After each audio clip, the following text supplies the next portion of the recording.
और रा का बड़ा महत्व है। भगवान शंकर कहते हैं कि जैसे कोई जीव रा पुकारता है तो मैं सोचता हूँ आगे राम बोलेगा, मैं वहां पहुंचने के लिए तैयार रहता हूँ। रा आगे मैं ही बोलेगा। और भगवान कृष्ण कहते हैं कि यदि कोई रा बोलता है तो भगवान तैयार हो जाते हैं। और जैसे धे बोलता है, अगर कृष्ण कहते हो तो एक बार उनको आने में देर होगी, और जहां राधे बोला, रा बोला तो तैयार, और धे बोला तो आपके पास वो पहुंच गए। तो इसलिए राधा नाम का जो जप हुआ बहुत सुंदर, आप लोगों को ये तत्व जानना चाहिए। प्रेम से बोलिए गुरुदेव भगवान की जय। कंस की दो पत्नियां थी, अस्ति और नास्ति। इन दोनों की शादी उसने कंस के साथ किया था। किसने? जरासंध ने। जरासंध की दो बेटियां थी, तो मैंने कहा कृष्ण की दो, कंस की दो पत्नियां थी, अस्ति और नास्ति। कृष्ण जी ने जब कंस का वध कर दिया तो दोनों अस्ति और नास्ति मगध चली गई अपने बाप के यहाँ, जरासंध के यहाँ। बाप प्रतापी राक्षस था। उसने निश्चय लिया कि अभी मैं चल करके बदला लूंगा, सबको मिटा दूंगा। 18 अक्षौणी सेना लेकर के जरासंध ने आकर ब्रज को घेर लिया, मथुरा को घेर लिया। चारों तरफ से सेनाओं का अंबार लग गया। जहां देखो अटारी पे चढ़ के देखते थे तो चारों तरफ सैनिक ही सैनिक। अब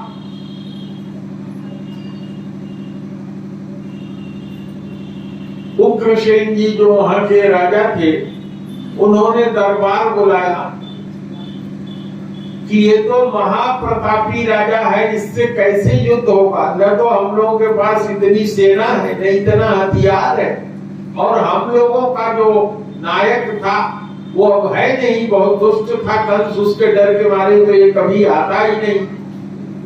तो अब क्या किया जाए? तो उस सभा में भगवान बलराम और श्री कृष्ण भी आए। समझ में आ रही है कथा? नहीं आ रही है? तो भगवान बलराम और कृष्ण जब वहां पहुंचे तो उन्होंने कहा, नाना जी आप कोई चिंता मत करिए, हम दोनों जाएंगे लड़ने के लिए जरासंध से। तो उग्रसेन जी ने कहा, बेटा सेना तो इतनी है नहीं, तुम लोग कैसे जाओगे? उन्होंने कहा, हम दो लोग अकेले ही जाएंगे। और ये दोनों लोग अकेले पैदल ही जरासंध के सामने पहुंच गए। और भगवान श्री कृष्णचंद्र जब वहां पहुंचे तो भगवान ने इरादा किया अपने रथ को घोड़े सहित, इनका रथ वहां आ गया। भगवान के सारे आयुध आ गए। बलराम जी ने अपने आयुध का याद किया। बलराम जी का आयुध हल आ गया। और भगवान ने जो अपना शारंग पाणी, शारंग नाम का धनुष चढ़ाया, तो जब भगवान एक बाण मारते थे तो उससे करोड़ों बाण हो जाते थे, लाखों हो जाते थे, धनाधन। 10 मिनट के अंदर सारी सेना का संहार हो गया। और दाऊ जी ने दौड़ा करके, जब सारी सेना मार दी गई तो दाऊ जी ने दौड़ा करके पकड़ लिया जरासंध को, खींच के ले आए कृष्ण जी के पास। कह, बोलो कृष्ण, इसका गर्दन उतार दूं। तो भगवान श्री कृष्ण ने कहा, 1 मिनट तो रुक जाओ दाऊ, तू बहुत जल्दी किए रहते हो, जल्दी का काम अच्छा नहीं होता। क्या कहा कि कोई भी चीज अगर सहसा दिमाग में आ जाए तो उसको नहीं करना चाहिए। कोई भी बात अगर दिमाग में आ गई कि ये कर दूं मैं, अब उस समय आवेग इसी तरह से आता ही है कि मैं इस काम को कर दूंगा। सहसा विदधातु न क्रियताम। भगवान ने बलराम जी से कहा दाऊ भैया 1 मिनट रुक जाओ, जरा सोचने दो, इसके हाथ पैर बांध दिए हो, सोचने दो। भगवान ने 1 मिनट में दाऊ से कहा इसको छोड़ दो। दाऊ जी थे बड़े जरूर, लेकिन उन्होंने आज्ञा का पालन किया, छोड़ दिया और मरे हुए की तरह से जरासंध वापस चला गया। दाऊ जी ने पूछा, हे कान्हा इसको क्यों छोड़ दिया? कहा कि भैया सारे असुरों को ये झुका झुका के ले आएगा, ऐसे तो हम तुम धरती का भार उतारने आए हैं, कहां कहां खोजेंगे असुरों को चल करके। जितना धरती पर भार ये असुर हुए हैं, ये बार बार सेना जुटाएगा, लड़ने आएगा और एक ही जगह में सब निर्णय हो जाएगा, इसलिए इसको जाने दो। और जरासंध ने 18 23 अब छोड़ी सेना लेकर के 17 बार भगवान के यहाँ आया। 17 बार वो हार करके उसकी सारी सेना मारी गई और वापस चला गया। जरासंध ने जो वर्तमान जनपद एटा है, वहां उसने अपनी परमानेंट चौकी बना दिया। ले आकर के अपने मगध से सब राक्षसों को वहां बसा दिया और निरंतर सेना जुटा करके वो आता ही रहता था, ताकि मथुरा का सारा हाल पता लगता चले। जब भगवान श्री कृष्ण ने देखा कि अब ऐसा समय आ गया है जब हमको मथुरा छोड़ देना चाहिए, क्योंकि इसने परमानेंट चौकी बना लिया है, तो भगवान ने देवताओं के जो शिल्पी हैं उनको बुला करके कहा कि मथुरा में समुद्र की, द्वारिका में समुद्र के अंदर द्वारिका नगरी बसा दो। और भगवान श्री कृष्ण ने अपने प्रभाव से सभी यदुवंशियों को लेकर के द्वारिका चले गए। 18वीं बार जब जरासंध सेना लेकर के आया था, तो भगवान ने कहा कि इस बार इससे हार जाना है, और भगवान का नाम रणछोड़ पड़ा। भगवान सारे अस्त्र शस्त्र फेंक करके उसके सामने से युद्ध छोड़ करके भागे। एक पर्वत पर चढ़ गए बलराम और कृष्ण, उसके चारों तरफ इसने आग लगा दिया और इसने सोचा उसी में जल के श्री कृष्ण और बलराम मर गए, लेकिन ये लोग दूसरी तरफ से कूद के आए और द्वारिका में नगरी बसाकर वहां सबके साथ चले गए। तो प्रेम से बोलिए श्री कृष्ण चंद्र भगवान की जय।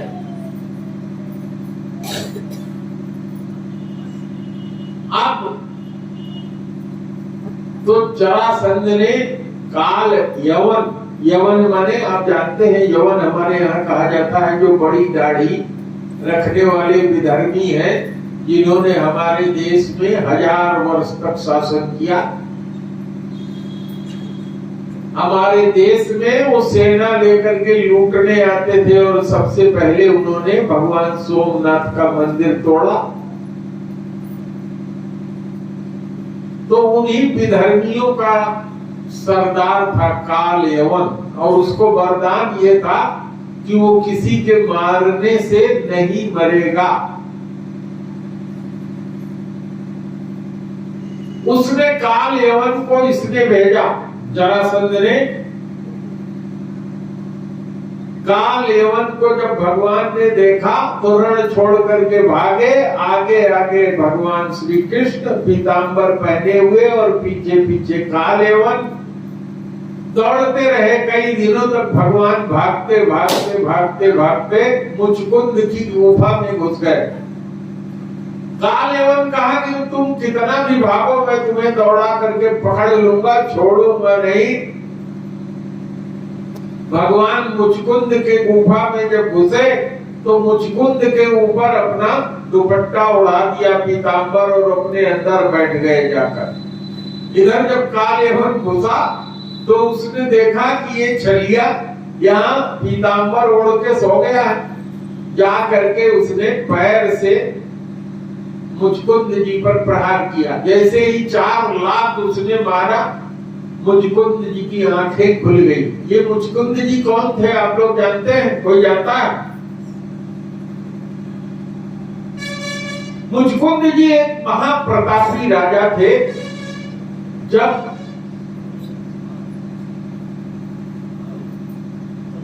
देवताओं का दैत्यों का युद्ध हो रहा था तो देवताओं की तरफ से युद्ध करने के लिए मुचकुंद जी गए थे। जब देवासुर संग्राम में देवता लोग विजयी हुए तो मुचकुंद जी बहुत थक गए थे। उन्होंने वरदान मांगा कि हमको बहुत थकान आ गई है, मैं विश्राम चाहता हूं। और उनको वरदान ये दिया गया कि आप फला जगह जाकर के विश्राम करिए। उन्होंने वरदान मांगा कि हमको कोई डिस्टर्ब न करे, तो वरदान उनको दिया गया कि आपको जो भी जगाएगा आपकी निगाह पड़ते ही वो भस्म हो जाएगा। भगवान कृष्ण इस बात को जानते थे। जैसे कालयवन ने लात से उनके ऊपर प्रहार किया, उनकी आंखें खुली। उनको जो कि वरदान था, उनके देखते ही कालयवन भस्म हो गया। प्रेम से बोलिए श्री कृष्णचंद्र भगवान की जय। फिर मुचकुंद जी को उन्होंने कहा कि हे मुचकुंद जी, अब समय आ गया है, आप अपना शरीर अब छोड़ करके स्वर्गलोक को जाइए, क्योंकि आप सतयुग में आए थे, अब त्रेता बीत गया, द्वापर चल रहा है और इसके बाद कलयुग आने वाला है। मैं कृष्ण हूँ, अपना रूप उन्होंने दिखाया। मुचकुंद जी तपस्या के लिए चले गए और भगवान कृष्ण का ध्यान करते हुए सगुण उन्होंने अपना शरीर छोड़ करके भगवान के धाम वैकुंठ को पधार गए।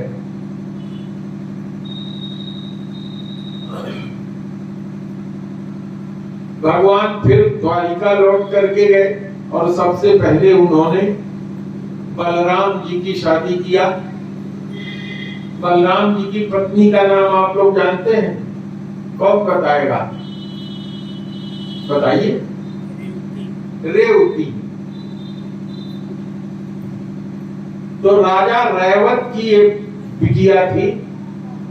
राजा रैवत सतयुग में हुए थे।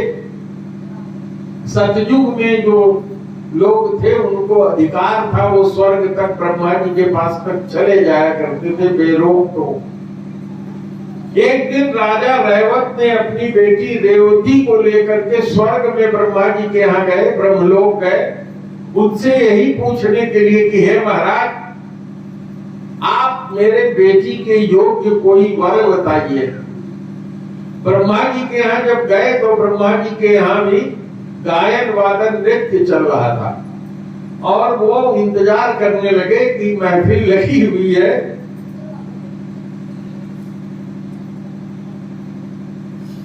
जब नृत्य समाप्त हुआ तो उन्होंने ब्रह्मा जी से कहा, हे पितामह,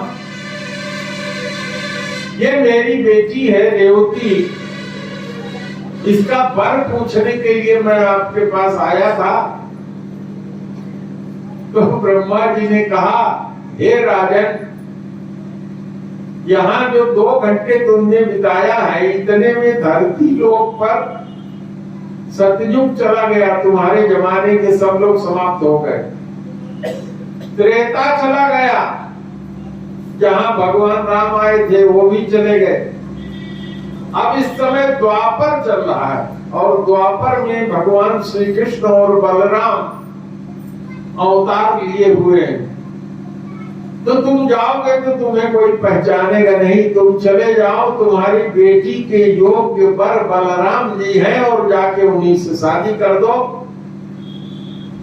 अपनी बेटी के साथ आए, बलराम जी के साथ उन्होंने शादी किया। रेवती मैया की जय। आप लोगों में से जो लोग मेरे साथ गए थे, मैं बलदाऊ जी के आश्रम आप लोगों को ले गया था। कौन कौन लोग गए थे? हाँ, ये लोग देखिए गए। ब्रज की यात्रा तब तक पूरी नहीं होती जब तक आप लोग रेवती मैया और दाऊ जी का दर्शन न करें।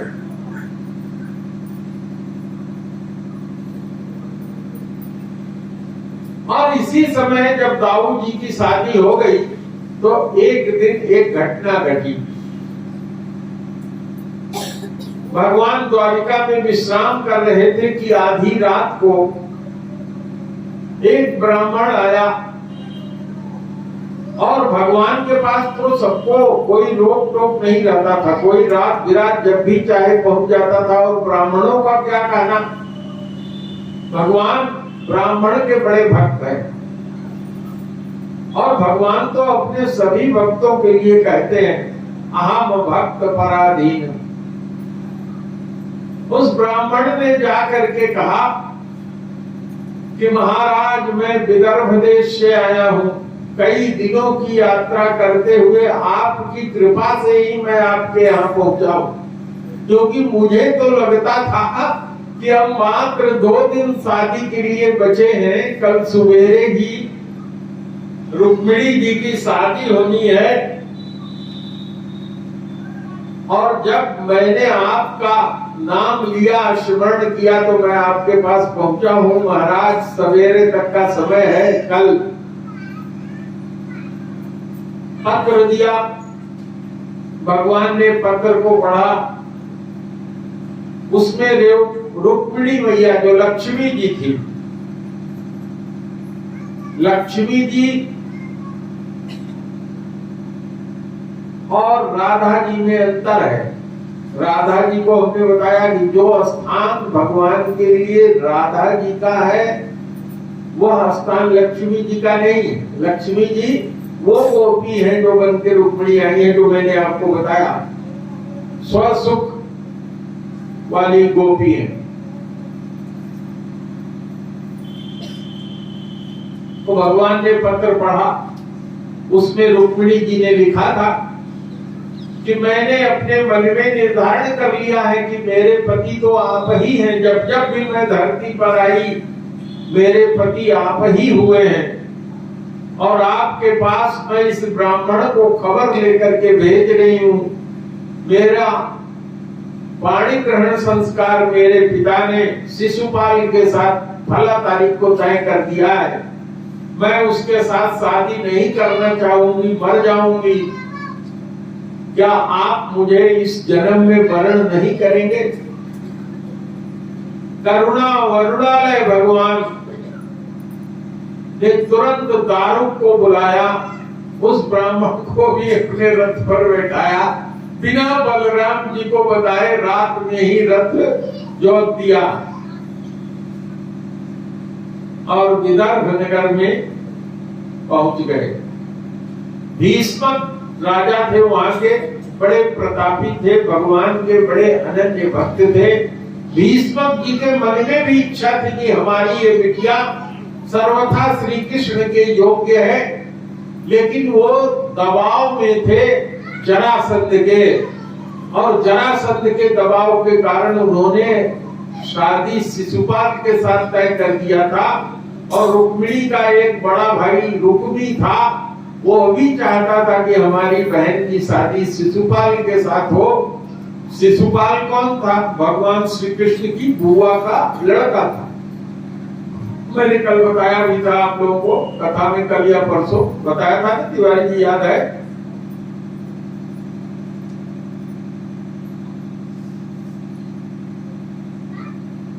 लेकिन भीष्मक जी जो थे, उन्होंने दबाव में निमंत्रण तो नहीं भेजा था द्वारिका यादवों को, लेकिन उनको रहने के लिए व्यवस्था सारी बना दिया था। उन्होंने पंडाल रहने का सारा संसाधन बना दिया था कि यहाँ अवश्य आएंगे। उनके मन में विश्वास था कि श्री कृष्ण और बलराम अवश्य आएंगे। जब इधर बलराम जी को पता लगा कि भगवान तो एक कोई विदर्भ से ब्राह्मण आया था, उसको रात में ही बैठा करके चले गए, ये सेना लेकर के पीछे पीछे चल दिए। और इधर रुक्मिणी जी ने लिखा था कि कल दोपहर बाद शाम को मैं देवी के पूजन के लिए आऊंगी। हे कृष्ण, आप वहीं पहुंचिएगा और आप मेरा वहां से हरण कर लीजिए और अपने साथ लेकर के द्वारिका चलिए। भगवान श्री कृष्ण वहां पहुंच गए। इधर भगवान बलराम जी भी सेना लेकर के पहुंच गए।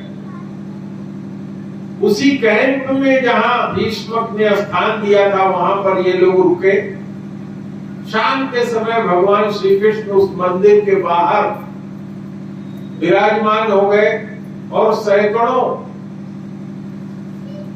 रक्षकों, सेनापतियों के साथ घोड़े हाथी की अभिरक्षा में रुक्मिणी जी माता देवी की पूजा करने के लिए गई। सामान्यतया हम आप सबके यहाँ भी माता पार्वती की पूजा, भगवान शंकर की जो पत्नी है अर्धांगिनी, उनकी पूजा की जाती है। माता सीता ने भी उन्हीं की पूजा किया था। और माता ने क्या कहा था? जो तुम चाहती हो वही सांवरा मन तुमको मिले, मन जाहि राचहु मिलहि सोवर, सहज सुंदर सांवरो, करुणा निधान सुजान, शील स्नेह जानत रावरो। और वहां पर माता जी ने ही, भवानी भैया ने ही नाम दिया था करुणा निधान, और इसी नाम से माता सीता भगवान को पुकारती थी, हे करुणा निधान। और जब हनुमान जी पता करने के लिए गए लंका में, तो भगवान ने उनको बता दिया था कि अगर तुमको माता का विश्वास न बने तुम्हारे ऊपर, तो कह देना सत्य शपथ करुणा निधान की। आप लोगों को उस कथा में मैं नहीं ले जाऊंगा, लेकिन आप लोग सुंदरकांड का पाठ करते हैं, उसमें भगवान जी ने यही कहा।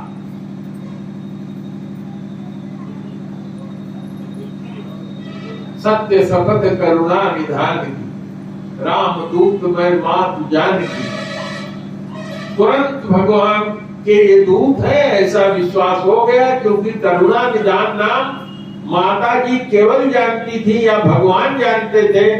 वो हनुमान जी को उन्होंने बता के भेजा था। श्री राम जय राम, जय जय राम,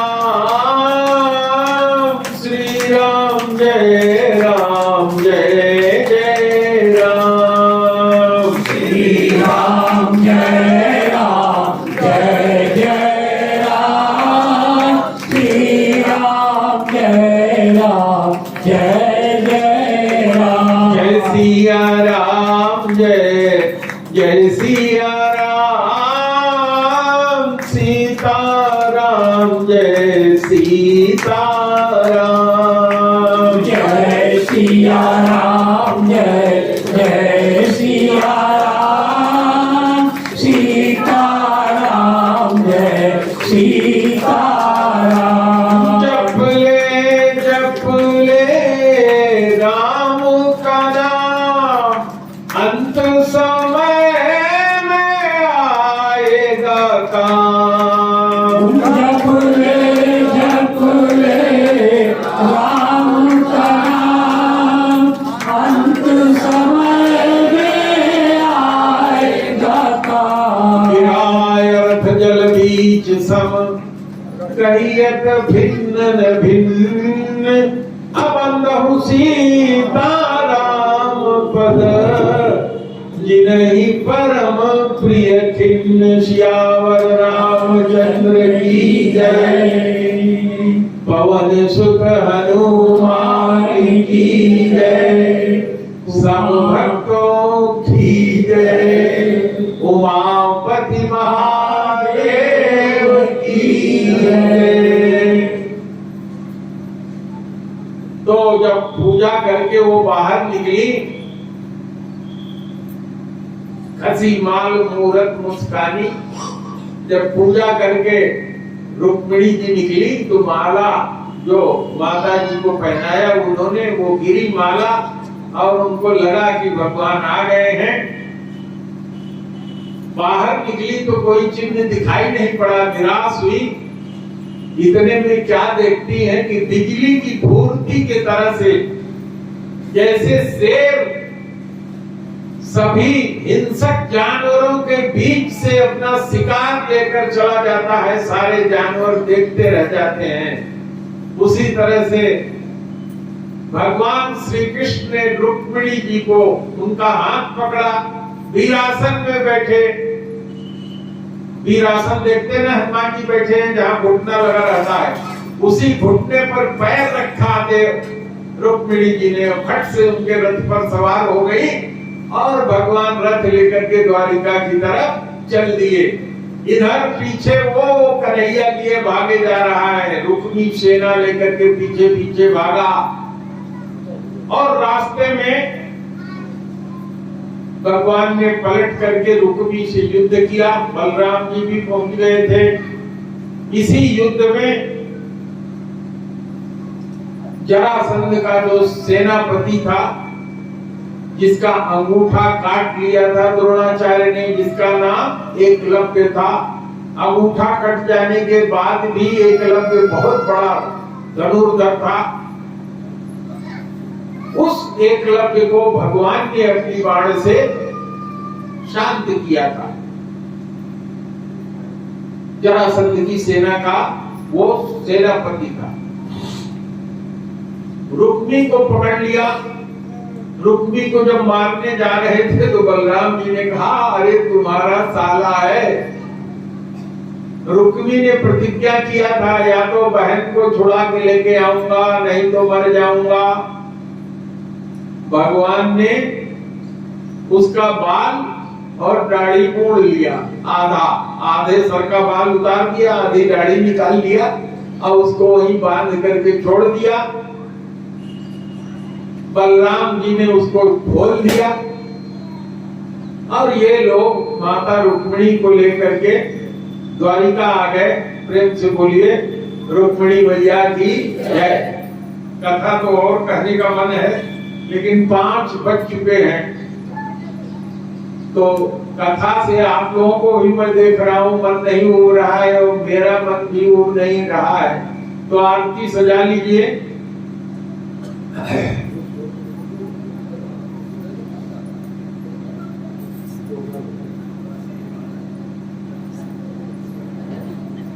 भगवान जब माता रुक्मिणी को लेकर के, क्योंकि माता रुक्मिणी का हरण किया था, तो ये विवाह भगवान का राक्षस विवाह था। लेकिन जब अपने यहाँ पहुंचे तो वहां उन्होंने विधिवत पाणी ग्रहण संस्कार माता रुक्मिणी के साथ किया। आप लोग आरती सजा लिए, तैयार हो गई है?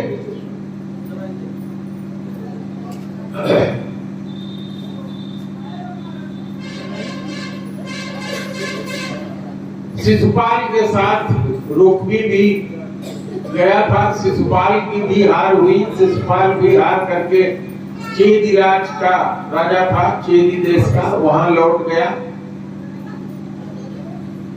और आज की कथा हम यही समाप्त कर रहे हैं। आरती सतगुरुदेव